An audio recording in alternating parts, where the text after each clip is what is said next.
Welcome to the latest species profile edition of the Watercolors Aquarium Gallery video series.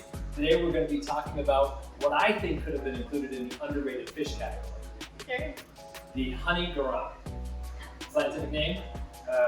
Trichinogaster, suddenly might know. Tuna. Tuna, thank you. There we go, somebody's got it. So Trichinogaster is trick, hair, gaster, stomach. Tuna, I guess, is derived from the local name for that. So what that's referring then is their little feelers. They've got those sort of whiskers as alternate, which fin is that? Ventral. Ventral fins that they use to sort of like feel around their world, and it's really cute. That's how they sort of interact with each other too. Yeah. Very cool. I love it when scientific Yes. names mean something. Yeah, I don't know, something about knowing where it comes from. It's like, oh, okay. Yeah. Speaking of where it comes from, where do they come from? India and Bangladesh. They're native to like the stagnant ponds and swamps and stuff in those areas. Pretty wide ranging. Stagnant ponds, labyrinth fish, makes it work that way. Labyrinth fish have a labyrinth type organ in their forehead, which allows them to breathe atmospheric oxygen. So some of them have varying levels of functionality in their gills. Most of the gouramis can do both. They can either pull a bubble through their labyrinth organ and get oxygen that way, or they have functional gills. But that does allow them to live in water that doesn't necessarily have a lot of oxygen.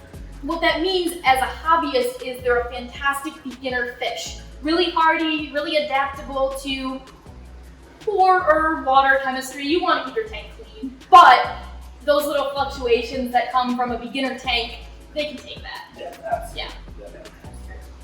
Tank size for these guys, 10 gallons, maybe even smaller for a pair. Yeah, as a species tank, I think a 5 is fine. Like a 1 or a pair, I would treat them similarly to a betta, and they are smaller than the other dwarf gouramis. That is very true. Yeah. That's very true. Breeding? Basically like the typical like labyrinth spawner. If you you want a warm tank, you want room for them to build the bubble nest on, and they'll do the labyrinth fish embrace, and the male will take care of them. Yeah, The fry are small when they're hatch out though, so you have to anticipate that for at least the first few days that you're feeding them like bacteria. So having live plants is very useful. That makes a lot of sense, yeah. They are pretty easy to spawn. We've even had them spawn in some of our sales tanks before. They build the nest, that dominant fish. Really easy to tell which one is the dominant male. They get that black like chin, which is just stunning color. Black, dark black, bright orange. Even when they're not in the breeding mode, they still look really pretty. Yeah, definitely one of those fish that people have selectively bred for certain traits. The sunset gourami being one of those. Yeah. I don't even, that may be a hybrid or just an offshoot of the honey gourami. Some people claim it's actually a wild variation, but I'm not so sure I buy that. All right. So the natural variation, to me, the wild ones that we've been getting in are shockingly beautiful. I don't think that fish is to be messed with at all. No, it's something that looks distinctly like a captive bred variation, but that's just how they come out of the wild, that pretty. Very cool fish. Yeah, definitely one to try. Easy beginner fish, wild type for a biotope. Yeah. Bubble nest activity is really, really cool behavior. They are territorial.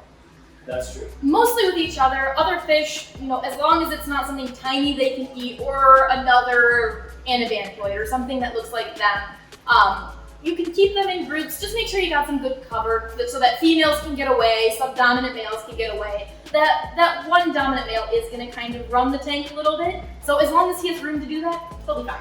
Most of the time, that territorial aggression isn't going to cause damage. No, it'll just be some chasing. Yeah.